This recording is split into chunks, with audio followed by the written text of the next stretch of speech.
Thank you for inviting me. It's a great pleasure, especially I've known Warren Gill for quite some time and actually danced to his music. So to be here and then seeing some familiar faces and colleagues, it's a real pleasure for me. I hope I can share some interesting thoughts with you. And so let's just start with some thought on the population. As you can see on this slide here, it's been projected we will be about 7 billion very soon. And it is also said that half of those will be living in cities. So there is a tremendous migration, tremendous pressure on our urban environment. So what happened as a result of that, the last 10 years? Lots of instant cities have been built all over the world. I will also ask you to guess where they are. But this is Dubai, this is Abu Dhabi, this is Shanghai, Dubai again. And these instant cities are almost totally interchangeable. If you fall asleep on the plane and you go there and you wake up, you wouldn't know where you are. And unfortunately, a lot of them are just containers for people to move in, and they're traded as commodity by developers.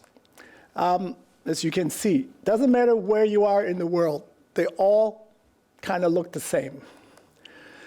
Then, as the product gets more competitive, they build them for vanity, or they try to sell dreams. So we have the next round, in Dubai, it started as a desert with one road, okay? They found oil. This is what they can afford to do. So they can hire any architect, do any kind of form of building they want, but they have forgotten about urban planning. So the entire city is still built along that one road. So 12 lanes later, you're stuck every day going in and out of the city on this one road. So now they're finally building rapid transit. I'm not doing very good at doing this. How do I get out of that? There you go. I just want to make sure okay. So in order to attract attention to it, they started to build iconic objects so that people from all over the world would recognize Dubai. The unfortunate thing is they get grander and grander. So they want to do the palm. Then palm's not good enough. How about the world? And the unfortunate thing is, if you go visit, this is the trunk of the palm. Buildings like that lining the road, and then you get to the end, then there's a guardhouse. You can't go see the palms. But these are the buildings that you will be seeing along the way. So they don't think about what happens at the ground level, as Ray Spaxman had taught us so long ago. Not so long ago, I should say.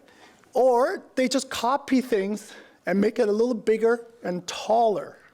So they were in Vancouver. This is a true story. They came to Vancouver, they went to Falls Creek, they love our neighborhoods, the vibrancy, the scale. They said, oh, good, we could do that in Dubai. So they built the Marina City. And that went okay, it sold very well and so on. So you can recognize the handrail details is exactly the same. So then they saw, they saw Vancouver, they saw Falls Creek, right? This is what we have. So why not build the same thing?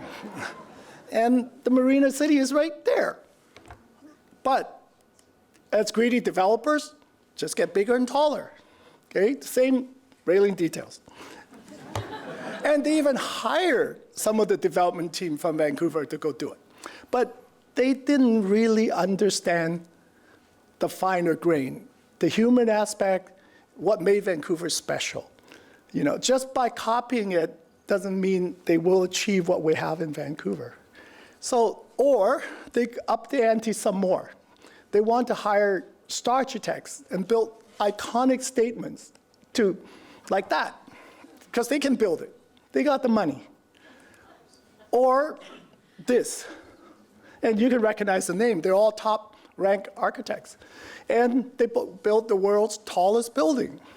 And I was in Dubai. I went and talked to the developer, And I said, well, why do you build that? He said, well, they don't make money on that building, actually. They said they would be very lucky if they break even.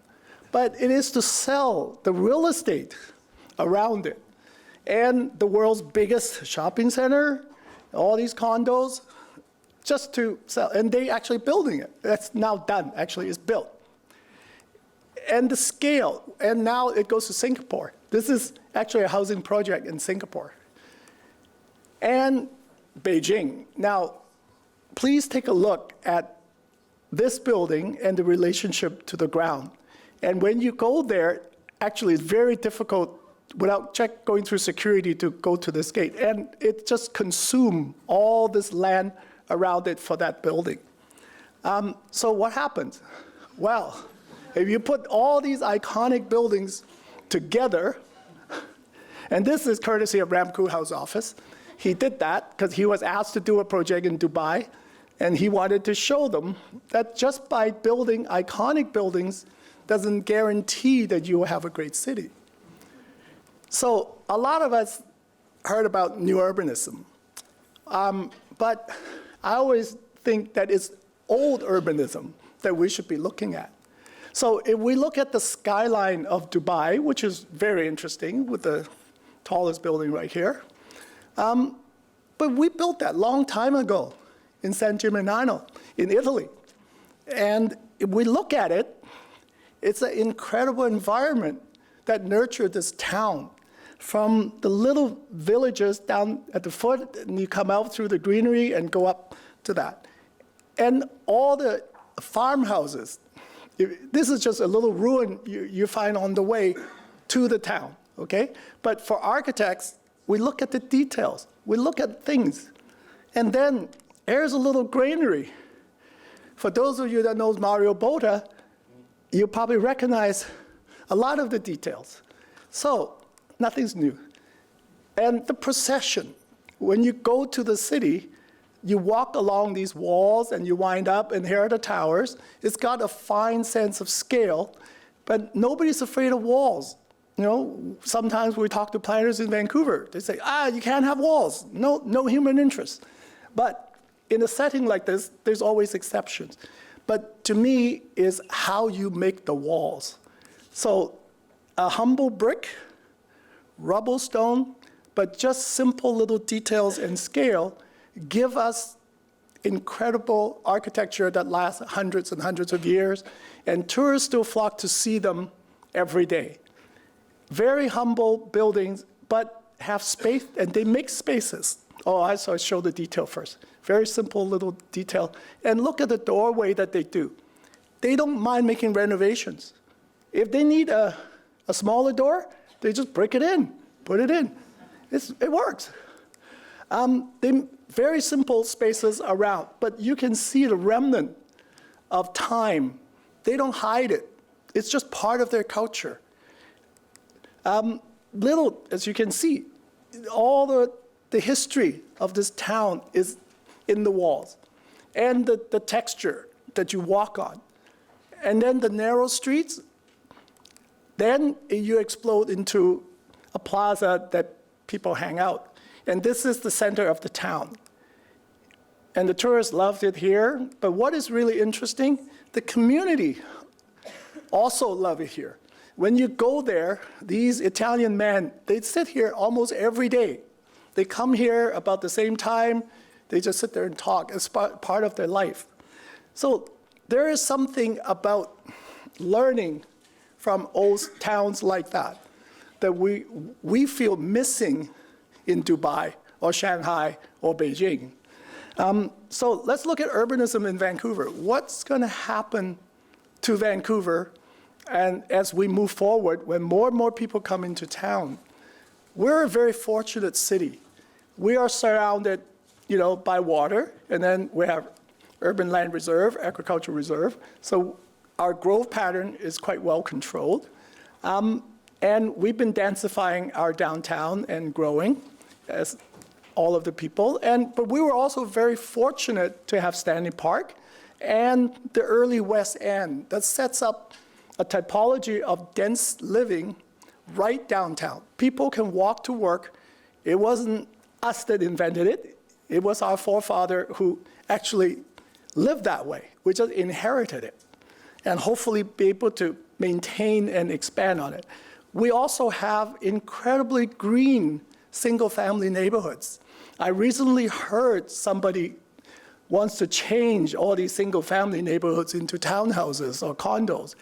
I think that would be the worst thing that can ever happen to Vancouver. These are our green lungs. These single-family neighborhoods is what made Vancouver livable. They give us fresh air.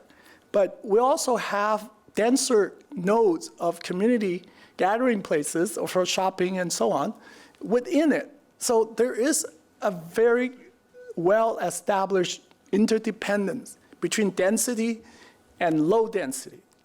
We were never afraid of them.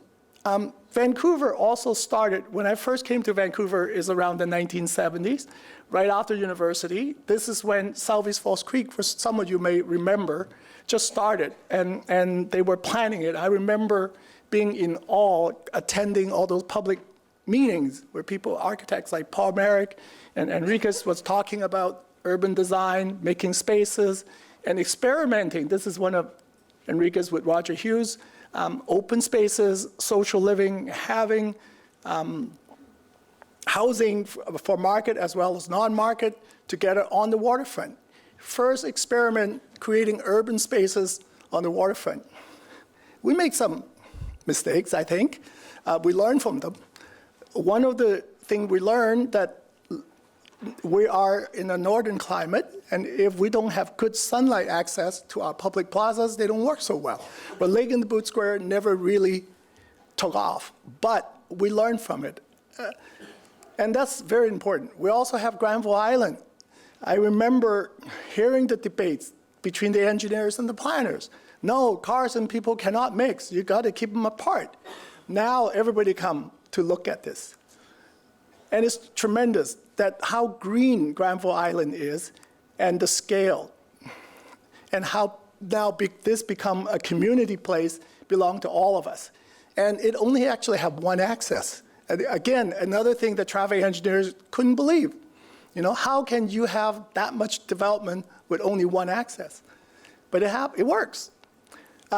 This was our first learning project. This is the first one we did that is close to City Hall. This is the normal and model school right across from, this is Canby. Paul Merrick did the renovation and addition, and we were lucky enough to have a client come to us and say, oh, we got the residential site. What can you do with it? It caused us to learn a lot of things. Because it's an existing site, it has these beautiful walls left over from the school. It has all these beautiful trees that is already on the site. So our mission to ourselves, we said, well, the most important thing we should do on this site is to preserve all that, because we can never grow those trees like that for another 50 years. So that became the organizing principle for the site, that we save all the major trees and they become the grid and the existing buildings to form a dialogue and form a community. Then the next thing we ask ourselves is, how do we put that much density on the site without ruining the scale of these heritage buildings?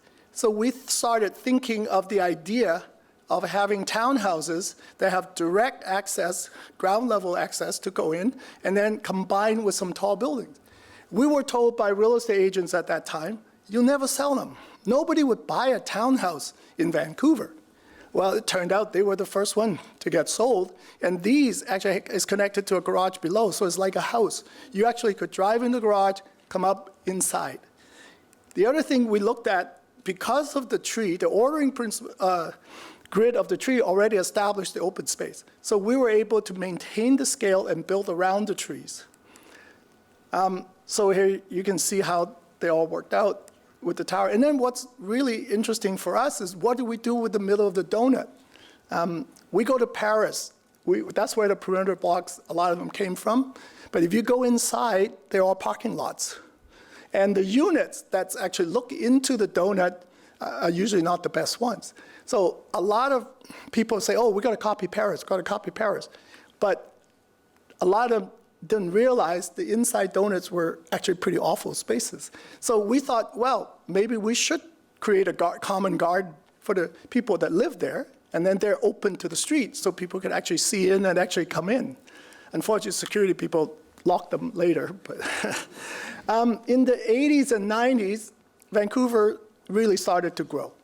The entire Falls Creek was redone. It used to be barrel makers and wood waste and so on. So with Expo, things happened. This happened to be the site, that Jimmy Patterson was threatening if he didn't get his big hotel tower, he's going to shut down Expo. Well, that didn't happen, so we inherited this site. And in those days, there was not many buildings around it. So we actually have to figure out what to do to create an identity and a sense of community at this part of the land. So again, we learned from the first project, we started to introduce a grounding of townhouses, and the towers come out of it. And eventually, I think this is the first project that actually made people think about the Vancouver tower and podium typology, but actually we started learning about it before that. But what's interesting is these are actually a single townhouse. Some of our model were the Back Bay townhouses in Boston, also in England. We thought, wow, if they have such nice urban scale, why can't we bring them to Vancouver? And then we, of course, combine them with a higher density of tower living, so we have both. But what's really gratifying for the people living there is this interior gardens. So every one of the townhouse units have a patio over here, and then they share, the tower people share this. And we used to have fish in here until the heron discovered them and ate them all up. So the developer, after put stock in them 3 times, they gave up. We also see a growth in Vancouver about downtown south. And what I like to point out in this slide is this incremental growth by different architects actually contribute to the texture of the city really well, just like the hill town. And it really doesn't matter what style of architecture we're talking about. As long as we have the scale, the compatibility, Ray used to say the lower 40 feet, we have a city street that is humane and interesting. And we also learn from image of the city, the landmark positioning, the nodes, and focusing people. I can close my eyes, and that's like the towers in San Gimignano. It's same focus, right? Same urban design principle that was a few hundred years ago, we can still use them today. And then we were fortunate enough to do a whole neighborhood. This is our first one at Marina side. Before that, they were all slab buildings, and we convinced the city to allow us to have slim towers so that people can look through. So this is the next one downtown. Then the public arts program started to take off in Vancouver. This is actually, this is actually one of the first public art piece by a local artist, Glenn Boyle. She found a stone that is a glacier stone, and she cast the bronze with it, and then she has Leonardo da Vinci's quotation in there. But we worked with her so that we could create an urban space. And through shadow study, we know that this is the only spot we could get sun at noontime. So this is now a very popular place for office worker to come for lunch. And this is what it's like at night. And we also discovered that water is a good separator. So the people could have their privacy there, and the public can look at it, but then you don't feel threatened because you're separated by this treatment. And then George Beard did the greening of Georgia, talk about creating urban rooms along Georgia Street. We were fortunate to be able to implement some of his idea on Georgia Street. So when you walk along it, you get to see the water, see the garden, and yet there's still a separation for privacy and security for people living there and people on the street. Then we got an opportunity to build the tallest building in Vancouver, and we really struggled. We really don't know what to do. What should this tall building do in the city? What is the meaning of such a big building in the middle of downtown? We were fortunate that this is at the intersection where the pedestrian is the heaviest. So Thurlow and Robson is probably one of the densest intersection. So we know one of the things it could do is mark that location as a city center, but at the same time, we wanted to engage people. So we created this outdoor gallery space with the Vancouver Art Gallery so that we could have changing exhibits on Georgia Street 3 times a year. There's an endowment fund to do that, so it becomes a public space. We also wanted to have a diagonal shortcut because this block is exceptionally long. So for people to have a shortcut through the project in multiple ways to make it porous. And we wanted to bring nature back into the project. That's one of the things that we do on every project. We try to create a series of gardens, starting from the very first Cambridge garden that I show you with the courtyard. We learn from every project we do. Ray still haven't forgiven me for some of the great treatment over here. So but we try to create a series of public spaces that people can meander through the project even after hours, so have multiple viewpoints. That's one thing we learned from the Italian hill town, is that being on a hill, you have different outlook or perch points that you could observe other activity, and it always makes life more interesting, just like New York's Rockefeller Center. And one of the most satisfying things is to be able to bring these 40, 50-foot bamboo and create a green space in the middle of town. And that's one thing we learned from Erickson, to try to maintain a sense of nature, even at the densest part of the city. So in the 2000s, Vancouver keeps expanding. We ran out of space. We started to take out the railroad tracks. This is what it used to be like at the foot of Burrard. For some of you, you still remember this off-ramp that comes down and all the railroad tracks. And this, when I first came to the city, this was the end of downtown Vancouver. This, the harbor buildings here were the escarpment, and then beyond that were just railroad tracks. So it was fascinating now to see what Vancouver has become. All those railroad tracks are gone. We now have the convention center, these buildings, and it's all not because of one person, but, and I would say, I always tell people Vancouverism is not about one architect or one planner. There is a collective sensibility we have as a city. We, as the citizens, actually understood what's important about Vancouver. And they demand that we have public access to the water. We have views to the mountains. Planning Commission actually did a survey about goals of Vancouver. They asked the public, they asked the citizen of Vancouver, what is the most important thing? Well, the views to the mountain was actually number 1. So we, as a city, understood. And then eventually, even the Parks Board understood that we could have some beer or wine in the park by the water. So we are a no-fun city, but we're getting there a little bit at a time. We actually have a few more places now on the water that we can enjoy ourselves. Another thing, cooperation among different architects. When we did this precinct here, there used to be a plan done by Marathon called Burrard Landing. It was all office building and some formal open space.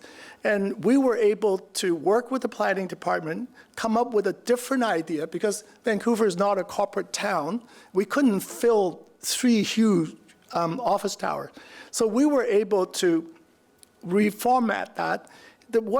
Just to remind people, this used to be the end of the Vancouver downtown. So all of this is built on a 40-foot deck over the SkyTrain tracks and the railroad tracks, and the convention center was actually tucked underneath. So we actually worked together so that we limited the roof here to 80 feet so that these people have a view, and then we respected the grid of the city. This is actually a very interesting juncture because it's different grids coming together, and we were able to work with the Seattle architects to extend the grid with the help of Ralph Siegel, pushing them, and to create a comprehensive urban setting. To me, these are the kind of things that's most satisfying as a practicing architect, that we could work with other colleagues and together achieve something more than one person can achieve. As you can see, that's the convention center starting to go up, and that's the escarpment. And then to be able to preserve the view to the marine building. And then working the public art to create a marking on the waterfront. So this is seen from the 9 o'clock gun. But what is important, little places like this. This is the little space on the way to the convention center. And when a food truck is parked here, it's amazing how vibrant that is. Now, Vancouver, we have a lot of gray weather, and not every day is blue like that.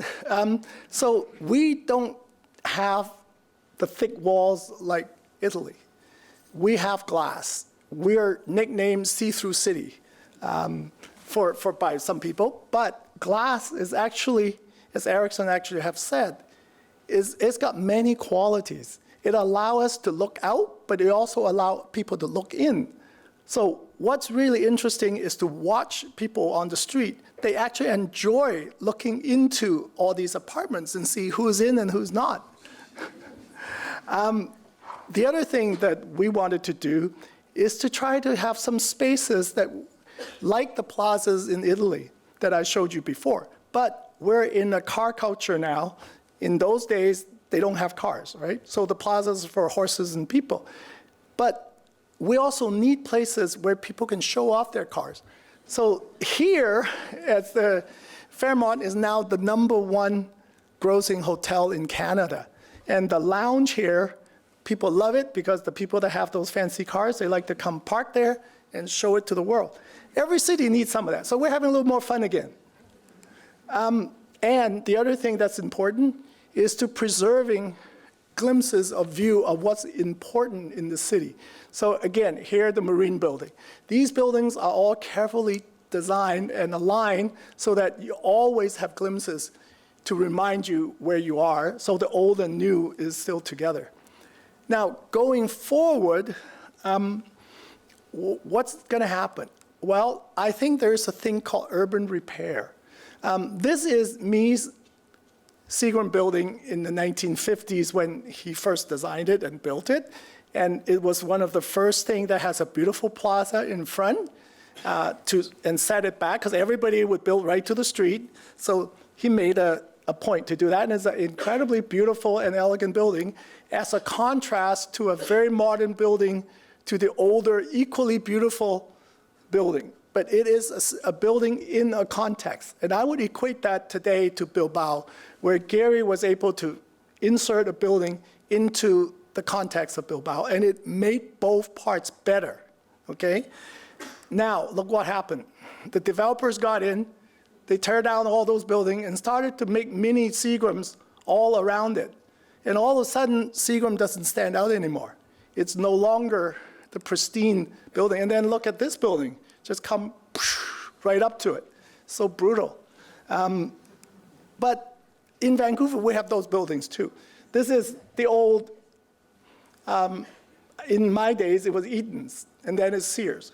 But it was a very well-respected architect. Cesar Pelli, one of his early work is actually the Pacific Center.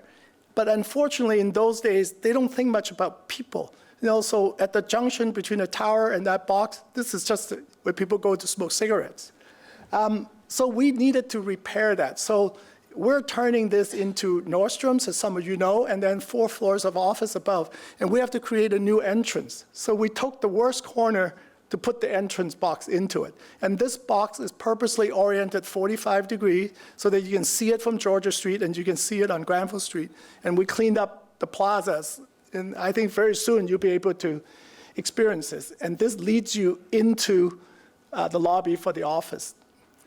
We wanted to make it a glass box because it has to, because we have to defer to all the buildings that existed around it, like the Cesar Pelli building, and we respected his grid. So his building was done on a 5-foot grid so that we carried all our system as a 5-foot grid to relate to that, but we wanted to add something new. So this is the reception area. And this used to be the corner of Robson and Howell. we break down the scale so that we could start relate to the buildings around us. And this was the blank side that faces the art gallery. Now, with the glass, again, with the miracle of glass, we actually mirror the city around us, and it changes throughout the day. So this is, and then what is interesting is we also learned by having these wider fins that block the south sun, but when you see it flat on like this, you actually don't realize there are fins, but when you see it at an angle, it creates a totally different effect. And this was the corner of Robson and Granville, which was probably the most brutal facade. So we tried to create something first that breaks down the scale so it could relate the new Granville Mall that is emerging. And as you can see, now with all the lights and everything, it become more of a compatible urbanscape for people. And again, the reflection of the Burke building. This was the blank side on Granville Street. And however, this is the busiest bus interchange in the city. So we wanted to make sure that we opened it all up. Unfortunately, we couldn't do this. This is the exit stair for the building that's existed. But again, with the introduction of the right type of glass, we actually spent a lot of time studying different kind of glass to make sure they have enough transparency and reflectivity so that it can do different things. Like here, it reflects the activity around and makes it a much more vibrant place. And the other urban repair that I think we're now going to do is to write, how many times have we complained about these 1970s shopping centers in the middle of a sea of cars, right?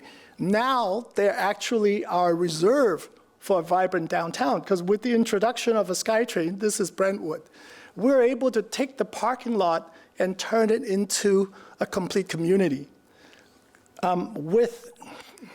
This is the first phase, with a civic plaza, with all the things around it. The architecture is not designed. This is an urban design scheme to show the activity. And we also now we're now ready to bring capital A architects into Vancouver. I feel we have now built up enough of a city context that we could warrant some contrasting or experimental buildings. So here's B.Arch Ingle coming in, helping us fix up the underside of the Granville Bridge. So as you can see, these buildings houses grocery stores, offices, and so on. And what is most interesting is underneath is hopefully will be a vibrant public realm. So that it used to be a dark parking lot with all these activities is going to turn into, I think, a really cool neighborhood.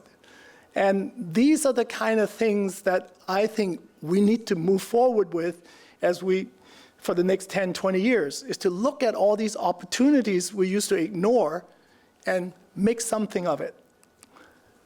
So what we learned all these years is that certain things are constant: place, craft, community, and environment. I think most of you have heard of Vancouver saying commodity, delight, and all that stuff. But for us, place means space. And I think it could be a tiny little place at a street corner. Or in the case of Udaipur, this is the Lake Palace, and then this is another castle. They create a man-made lake, but this became a place, and it has a dialogue between the lake and the city palace, and it is a very, very powerful place.